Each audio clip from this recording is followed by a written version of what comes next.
welcome to the Student Affairs Nerds podcast. We're a group of student affairs professionals, cool to some and nerdy to others. We gather together to bring you this podcast designed to elevate the genius ideas and initiatives of educators across higher education who support student achievement and success. Our panel of insightful friends and guests will highlight creative pivots, best practices, and unique services that touch the lives of students and serve campuses. Your nerdy hosts are Dr. Jamie Hoffman, Mr. Solomon Matthews, Dr. James McGee, and Mr. Dustin Ramsdell. We hope that you will enjoy this exciting addition to the Higher Ed Geek family of podcasts.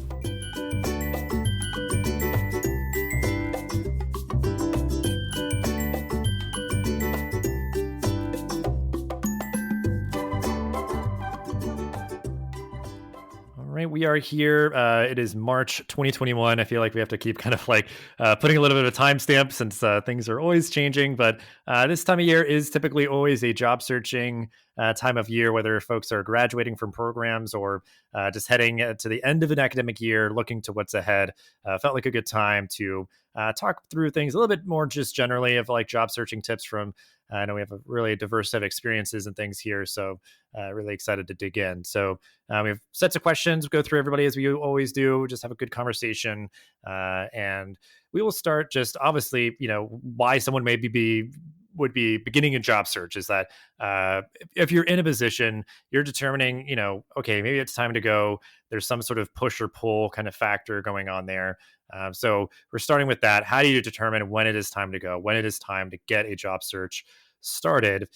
For me, I am now, this May will be 7 years working professionally. Done a couple of job searches in that time. And for me, I've always kind of averaged around 2 years in a position. And that feels when it's like that kind of time you're starting to reflect, figure out what might be next, either in the current position or current organization you're in, or if it's time to move on.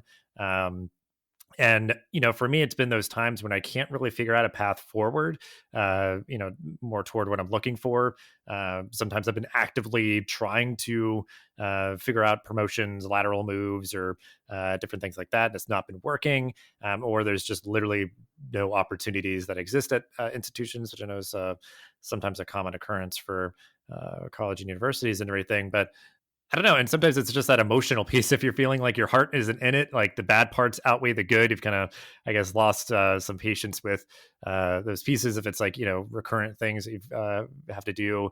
And then honestly, I was thinking too about like compensation. Sometimes that's just a driver that people are able to kind of be more gainfully employed by, being able to move up by moving on and those sort of things, which just is kind of an unfortunate reality. So for me, those are all the kind of things that sort of swirl around or, and have kind of always been on my mind as I begin job searches. But we'll go to Solomon next for this one. So how do you determine when it might be time to kind of start a job search and time to move on from a position? So I definitely agree with you when you mentioned, compensation as being a factor, as well as seeing a clear path to move up. But one of the things that I can't remember if it was a faculty member or an advisor who told me this, but they broke up like the first 3 years of a new job in phases. They said year one is the year that you're learning the role, you're getting your bearings. Year two might be like the year that you try new things. And I also think about that year two, right, expanding over multiple years. Like you might want to try a bunch of different things in this position, but you can only do so much in a year. So you might have a few years where you're just trying new things, building new skill sets. And then that last year or like towards the end, or maybe I should have said phases, because then it doesn't time tap it. But that last year is more of the like mastery year when like, okay, I think I have a good handle on this position. Maybe it's time for me to either ask for new responsibilities within my role or start exploring opportunities, maybe, progressing to a new role or like you said, even outside of the department that you're currently in. And so I definitely don't hold those to be true in terms of like the particular year. Like I don't think anything can necessarily be finite in like just that 1 year of time. But I like to think of it like, okay, this first year or two, I'm learning. The second or third year, I'm, trying new things that I've been, waiting to try.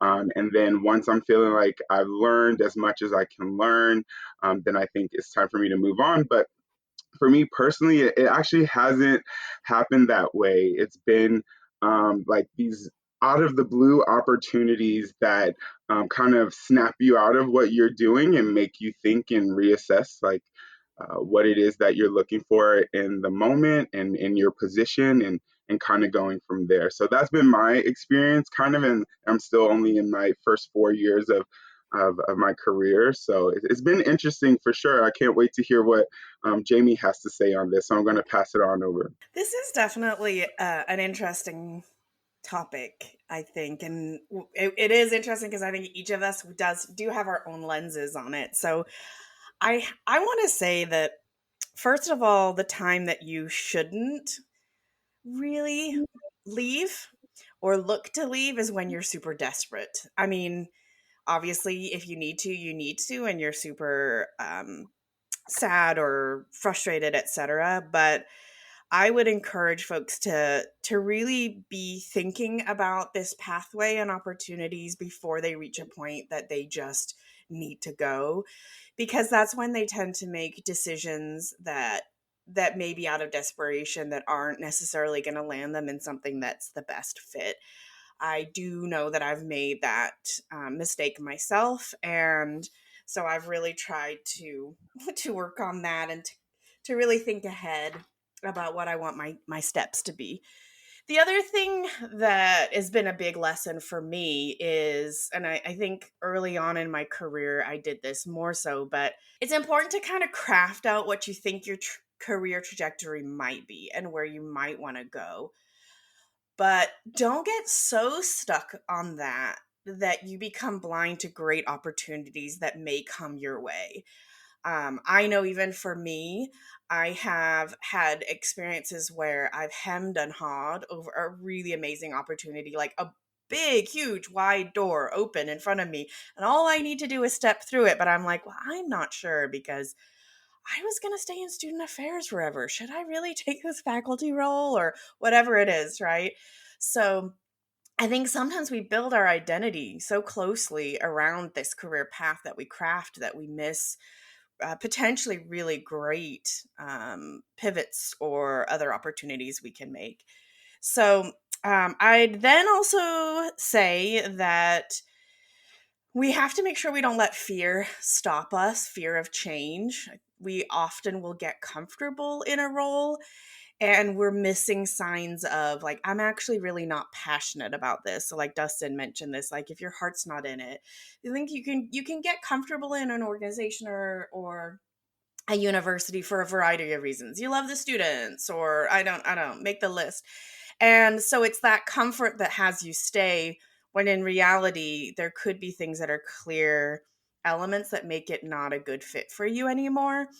Perhaps it's that you're taking the job home with you, quote unquote, because so many of us are working fully home now. But like, are you stressed out about your job after you're done working to the point where it's really affecting your ability to function as a human? Certainly there's an ebb and a flow to jobs. I mean, I don't think that there's any perfect job, and in every job I've had like periods of time where I'm like, okay, I should probably really kick up the search right now, and then things go back to really being satisfactory, and even more so they turn to be great. So I think it's important recognizing, is this an ebb and a flow, or is like it really flowing downhill and it's taking over my life? Also, and I have a lot of thoughts on the time to go parts, not as much on the next two questions. So I would say don't let fear stop you. um I encourage you to stay at least 2 years in a position if you can, but not to your own mental health demise. And I personally, I am always looking. I always just keep my eye out to see what's there, especially later on in my career. And I think that's because I realized earlier on that I was missing out things that could have been a different career path for me. And last, I think we'd be remiss if we didn't acknowledge the fact that it's a bit of a point of privilege for us to get to say, when do you choose is your time to go, because there are so many people who have to stay in their role for one way or another, or one reason or another, or they've been removed from their role for one reason or another, which we'll talk about later. So I Mhm. feel honored to be in the position of, is it time to go, and really thinking about that and giving this advice, but acknowledge not everybody's in that space. So lots of different thoughts on the when to go part, and I will now pass it over, and I'd love to hear James. What's your thoughts on that? I think Solomon's phases make some good points about when is it time to go. I think about this in terms of when do I no longer feel challenged with what I'm trying to accomplish? When I get up in the morning, do I feel like I have nothing left to offer? If I've done everything that the agency allows me to do, that I have the agency to do myself in the institution, then perhaps it's not the right place for me at the time, or it's not the right role. And so I think it's important to feel like you are experiencing mastery, not just that you are showing up and doing some things and doing tasks, but is the right balance of relationship and task oriented things that make you feel like you're accomplishing what you want to accomplish in your role. And when that's not the case, then it's time to begin to look for something else. I think another thing that I think about when I think about when it's time to go is in the two roles that I've been in. My first role out of graduate school I was in for 4 years. I decided at that point to begin to look for a job, not because I was unhappy at the place, but I had nothing left to offer within the confines of the role that had been defined for me. And the second role I've been in for 15 years. And I have continually been lucky and privileged, as you said, to find ways to transition from one role to another and grow. And so, as long as you are growing, then sometimes it feels right to stay in the position longer. But if it doesn't feel right, it's also okay to leave, noting all the things that you said, Jamie, about not being afraid to move when it's time. But most importantly, to make sure you're not running away from something and that you are making a calculated decision about your future. And so I think the most important thing for me is that gut check to say, where am I at? Where is my mental health at? Recognizing that we are not our positions. I'm going to talk probably a little bit more about that in a little bit later, but we are not our positions. Our positions are part of our lives, but they are not our lives. And so we can't decide on a job based solely on job fit. It's got to be life fit. And so I'll talk a little bit about some of that later. So I'm going to pass it back to Dustin to move us along. Yeah, a lot of great stuff. And I mean, yeah, congrats on 15 years. It's very impressive. And I feel like, unfortunately, probably the exception for a lot of folks nowadays. But that is the idea. Like, if you can be at a home, professional home that allows for that sort of longevity and continuity and growth and everything, that certainly is the goal. But yeah, I mean, I'm just hearing a lot about sort of, staying open to opportunity, exacting some control when you can. And yeah, I mean, because it makes me think though too of like I've known, especially some entry level like res life positions, sometimes like they put a limit for how long you can be there, and that obviously gives you some structure to plan around, and maybe like do these phases of sort of like where am I at, where am I going, and if you're sort of setting goals originally when you start the position and you've hit all your goals, then that's kind of helping know like, okay, well, I've accomplished everything that I want to, maybe it's time to move on. Or I know for me sometimes it's been where it's like if you work in something like orientation, the students that you first onboarded in your first year, they're all graduated. It's kind of like, okay, that feels like a natural bookend. Maybe it's time to start thinking about what's next, because we really kind of made sure the students got through all the way to the finish line. But so yeah, a lot of things to think about. I think some really, really good advice there. So I appreciate everybody sharing all that. But so let's say you've determined it is time to be starting a job search. So you're underway with that. You're looking for positions, examining if you think that they're going to be a good fit. So how do you determine that? For me, I think that it gets easier as you go on. You have more jobs, you have more supervisors, you have more teammates, and you work in more places. So you kind of Goldilocks your way through to kind of figure out exactly what it is that you want. as you move forward in your career. But I think you just really need to know about the professional culture, be really specific when you ask questions during interviews. And, if you know people that have worked there or do work there, really trying to be more pointed with questions other than just sort of like, what's it like to work there? Or like, do you like it or something? It's like, you'd want to know, certain things such as, for me, it's like, what's the level of autonomy that you're going to have, the independence and sort of like, respect or empowerment to, do the work that you need to do in the way that's going to be best for you, like the style of supervision of who your manager is, and just knowing, again, just really what we were talking a lot about in the first question of like, will there be opportunities for growth and advancement and learning? What kind of funding do you have for professional development that we talked a lot about in a previous episode?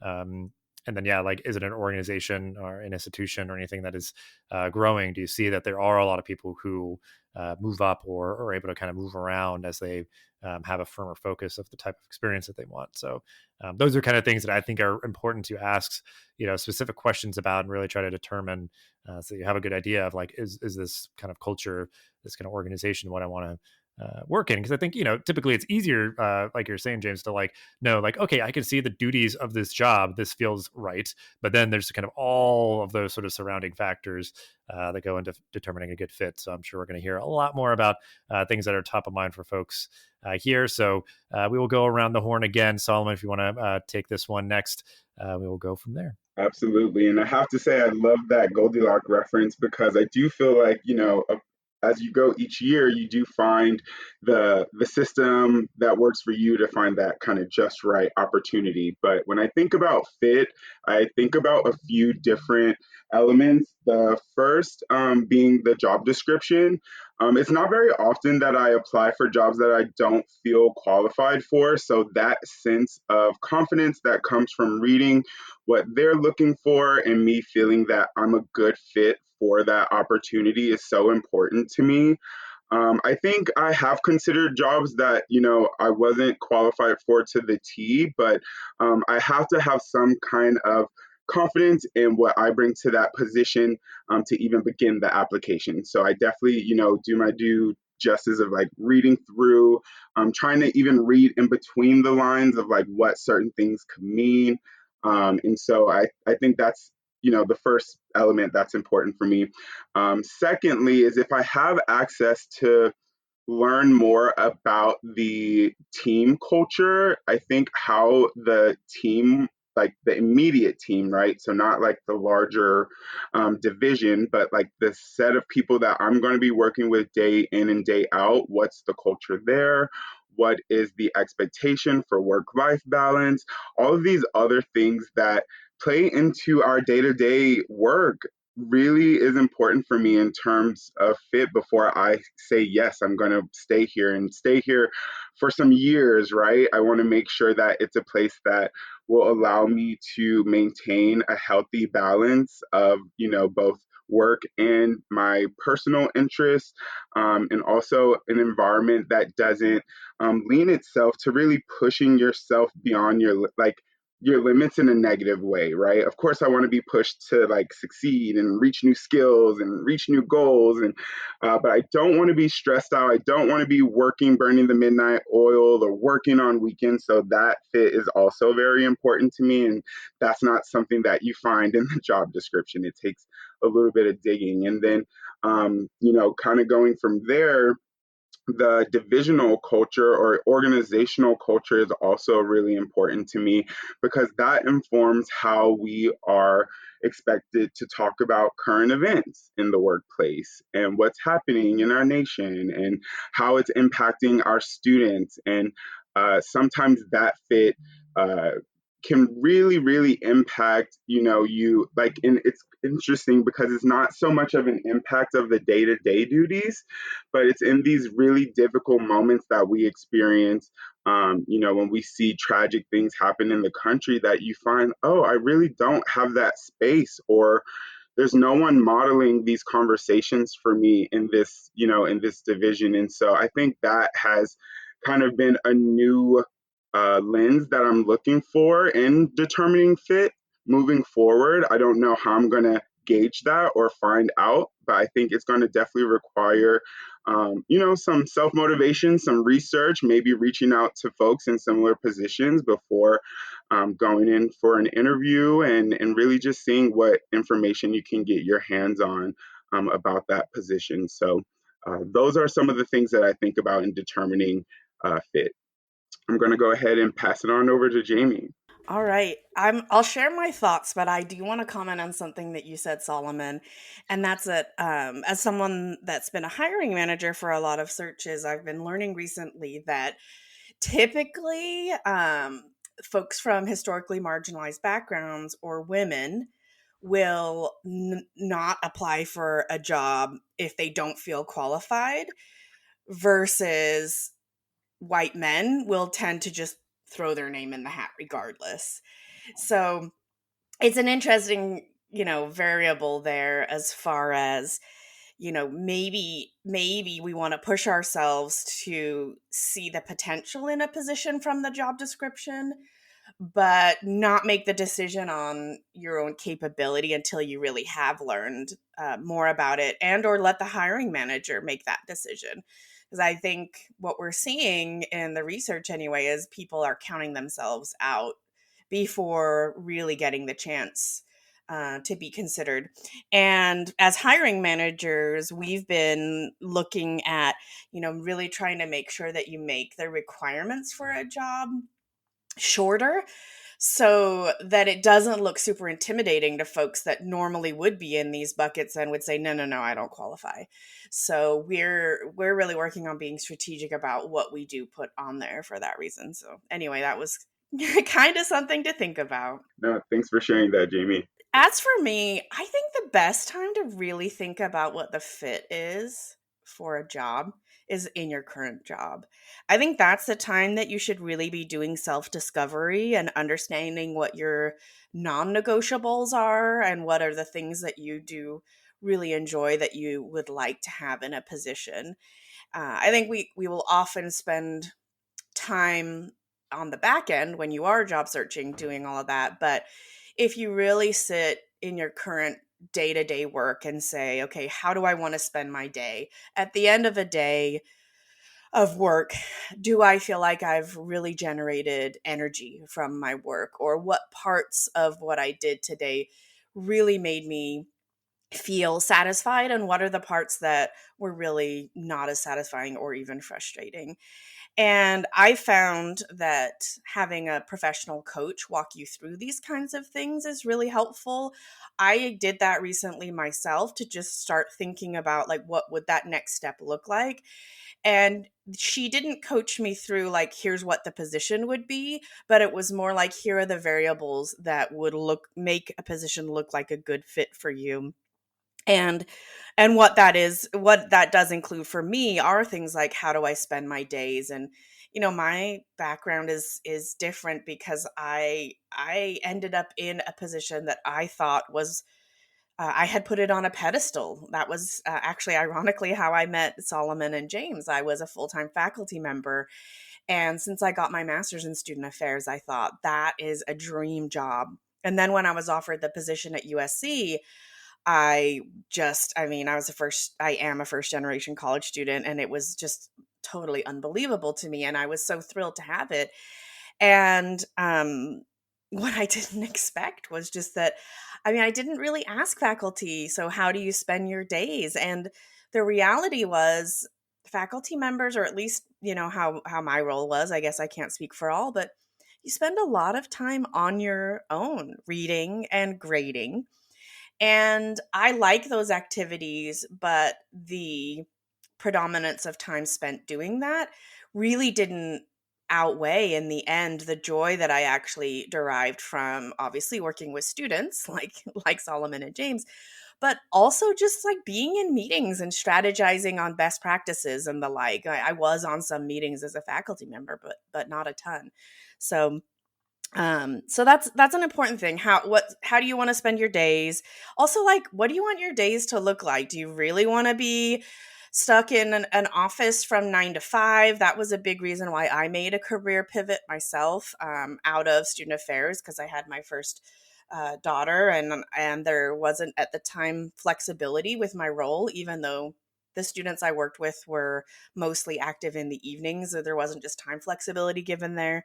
So you need to think about that component. Certainly, the culture is important.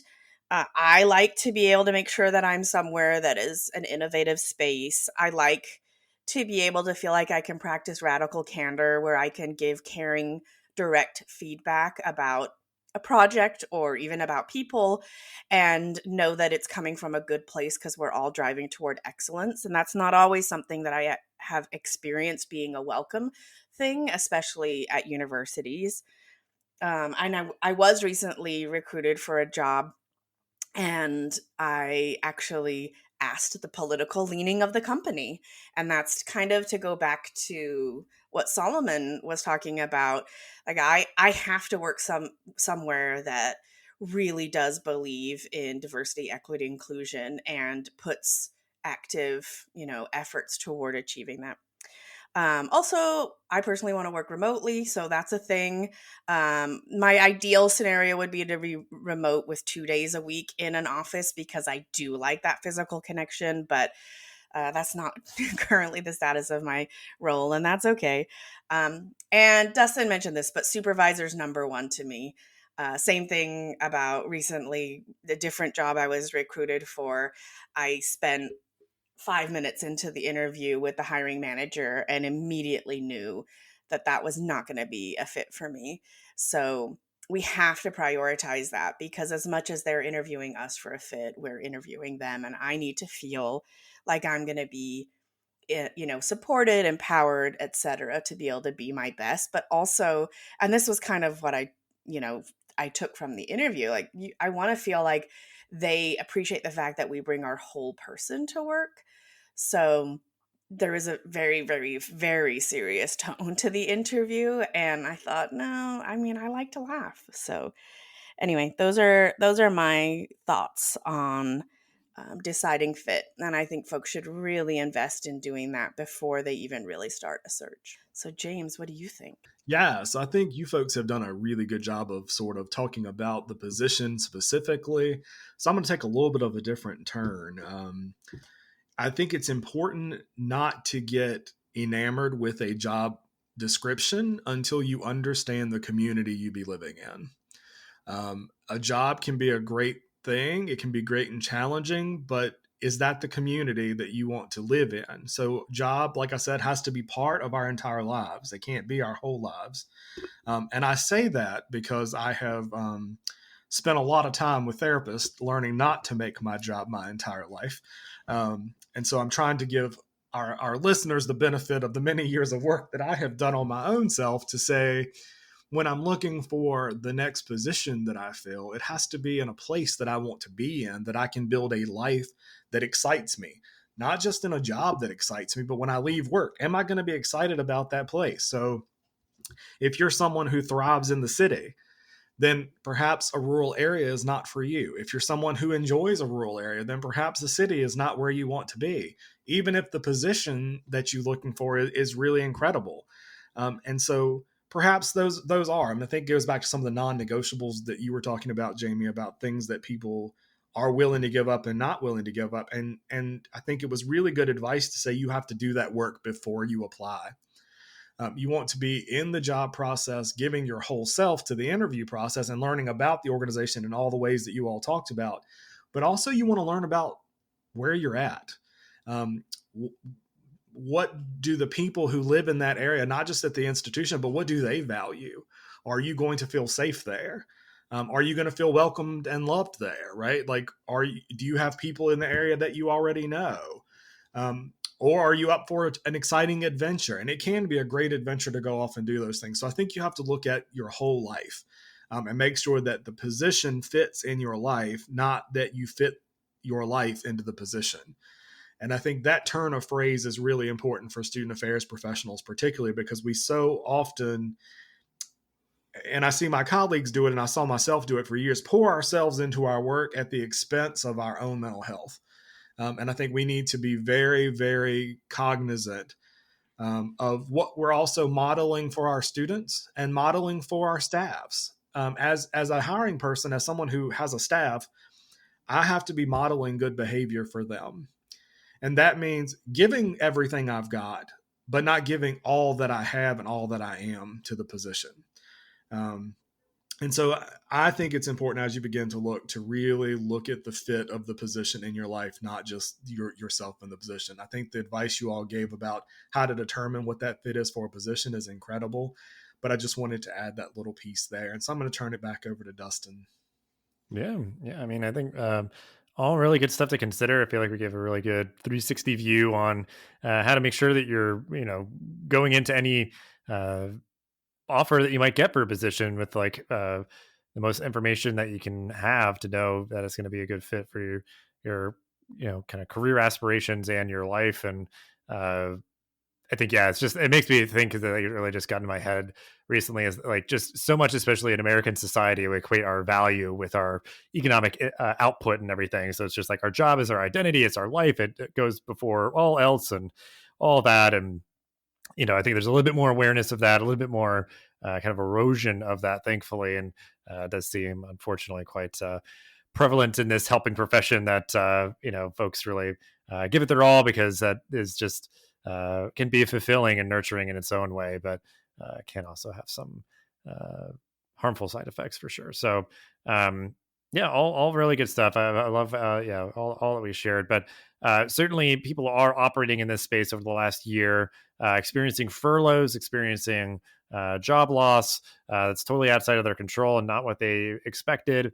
And certainly, a lot of what we covered, hopefully you're, thinking through a lot before something like that might happen, about what is going to be a good fit for you, having that on, on your mind and everything. So you're a little bit more prepared, but I'm just curious advice that everybody has for anyone who may be experiencing or have experienced furlough or job loss. So, advice from me is that, like, again, you really should be hopefully building that career resiliency as much as you can before these things happen. Again, and I think I'm going to keep citing our professional development episode because those are a lot of strategies that we use to learn and grow, to keep ourselves sharp. But yeah, I mean, it really is just coming down to learn, network, and build all that up before you need it. And if you haven't started doing those things, the next best time to start is now. And I know in terms of building that network, using something like LinkedIn or just reaching out to people through kind of degrees of separation,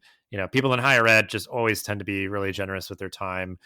So, I've always had really good luck with that. And, I'm always happy to try to connect people as much as I'm able in these sort of situations. But yeah, for me, it's learn, network, and try to start as early as you can so that any of these transitions are as smooth as possible. So yeah, we'll kick it over to you, Solomon. What advice might you give?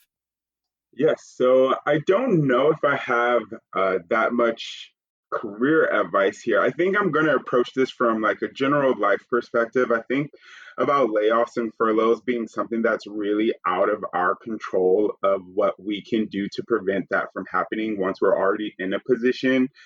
So for me, I would kind of take that as a moment to really just reassess, regroup, see if there are other career interests that I want to pursue, if I want to stay in the field and pursue another job opportunity that's in alignment with the position that I might have been laid off or furloughed from, I would certainly do that. But on the flip side, I would absolutely entertain the idea of, hey, maybe this is a moment for me, or a wake up call, or, just one of those life experiences that just snap you out of your normal routine and present you with now a new opportunity to forge a new path. And so I think it's definitely a little optimistic, but that's just my nature. So I think that's the best advice that I could give and would probably give to any of my grad students who might have come to me in a similar situation. I would just kind of help them really take a beat before they try to dive into, all these other action plans and trying to get back into a position that's exactly like the one that they just left. When maybe this is a chance for them to discover, some new interests and career opportunities. So I'm going to leave it there for now and pass it on over to Jamie again. All right. I would echo some of what you said, Solomon. I will say that I have been in a position before where the timing of a career shift wasn't necessarily what I would have planned for.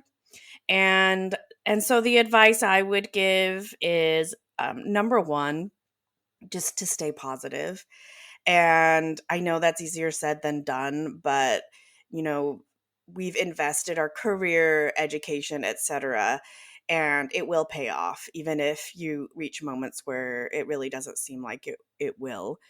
The other is reach out to your networks. Dustin, you said this, but the more transparent you can be with your trusted network or just broadly, the better, because people can, find creative ways to help you put pieces together financially until you find the best fit. I screened candidates for a higher ed job search firm for a period of time because a friend of mine was working there and they really needed someone that really understood the higher ed spectrum. And that just gave a little bit of extra finances to kind of make me feel like I could take more time to find their best next fit. So be open, especially right now. I'm seeing on LinkedIn people post and sharing each other's posts. So we're here really supporting each other. I also would emphasize, to look at your transferable skills and start thinking about fit. Solomon mentioned this is, kind of this is could be your opportunity to maybe think about something different. I admittedly, I'm probably not the best one to give advice on job searching within higher ed institutions right now because I'm not entirely sure I see myself going back to a campus-based position. Hearing James talk about thinking about the town you would want to live in reminds me that it is challenging in campus-based positions that to move up or to get additional challenge, you often have to physically move, and that's a real challenge for me in my personal life. So I don't know that I could give advice to that, and maybe James will. But what I can say is that there's a whole world adjacent to campus-based positions that support the educational pipeline, most of it technology-based, but there's a lot of opportunities out there if folks want to make a pivot. Folks can transition to HR related roles, et cetera, and you can start preparing yourself for that. Of course, Dustin and I work adjacent to campus-based positions, and this has become a bit of a passion space of mine. And not to be super cheesy and plug it, but a friend of mine, Tom Studdert, who I met actually because he worked in my undergrad over 20 years ago. I'm aging myself, but we actually started a podcast called Pivoting Out of EDU for folks if they're thinking about making that change out of campus-based positions. And we'll have higher ed folks as well as K-12. But those are my perspectives, and happy to pass it over to James and hear what you think. Yeah. So, I mean, I feel lucky and privileged, as you noted, Jamie, that I have not been in this position, particularly in during the pandemic, but I have had colleagues and staff who have been in that position. I have seen them approach it in different ways. And so some of the best ways I saw them approach it was I had colleagues who had been burned out before the pandemic start, and they really took that time to invest in themselves. They knew that their furlough was a finite time period. And so they took that time. One of my colleagues did and traveled across the country by car and avoided people and just spent some time reflecting on themselves and what they wanted to do next and how they wanted to live their life. And I thought that was a unique and interesting way, spending lots of time at our nation's greatest parks and not being around people and being COVID safe, but taking the time to really reflect when they hadn't had that time before. Some of my other colleague friends and staff members have really focused on reinvigorating what they want to do and doing some self-reflection on their next positions or on this position that they're in currently, and have really come back with a new renewed sense of what they want to do, or those who were laid off or their positions were eliminated across the country that I've talked to have begun to think about their careers in a little bit different way. So I think that's important. Many have looked adjacent. And I think, Jamie, that's a great point, that many have looked adjacent to higher education. I think anytime we're looking at career change, and sometimes it's planned, as we were talking about when we decide to go, and sometimes it's not, as we're talking about furloughs and laid off, I think the principles, though the impetus is different, the principles remain largely the same, right? You're looking for, what do you want to do next that brings you joy and that brings you fulfillment? And yeah, I mean, to move to a different campus, often in higher education, you have to relocate, and that has to be something you're willing to do. And I think that can also be a good challenge if you're not afraid to take the adventure and you really take the time to plan. And so, perhaps find a role that you can fill temporarily to meet your immediate needs while you take the time to find what that next thing is going to be, whether that be in higher education or not in higher education. And if you're able and you have the privilege to do so, then take the time to reflect. I think in higher education, we spend a lot of time at work and we don't often get the chance to pause. And so for one of my colleagues, it was really approached as a blessing that seemed like a curse at the beginning when it happened, but really for that individual turned out to be a blessing for them and their ability to refocus and recommit to what they wanted to do with their lives. And so I think we have to approach everything with some resilience, and with hope, and think about what we want to do next. And so that wraps up my thoughts on that. And I'm going to pass it back over to Dustin. Yeah, and I'll just kind of wrap us up here. That's what we wanted to cover. Always kind of doing the rule of threes. Three, I think, good questions. It covers a lot of ground. I mean, it came up in a lot of different contexts, though. And I think it's just, if you can give yourself time going through these processes, it helps to make sure that you're not acting out of desperation. You're acting in a way that is informed and intentional, thoughtful, and just doing as much prep before a search like this is either thrust upon you or you begin to know exactly what you're looking for, what you want to get out of a position, the lifestyle that you want, the team, the supervisor, all those things. The more that you can really think to articulate that clearly and specifically, is going to benefit you whenever and however you start a job search. So such good stuff. Appreciate everybody's time and sharing all that y'all did. And please do reach out if you have further questions, want to keep the conversation going, or have topics for future episodes. So appreciate you all for hanging out and chatting about job searching, and appreciate everybody for listening.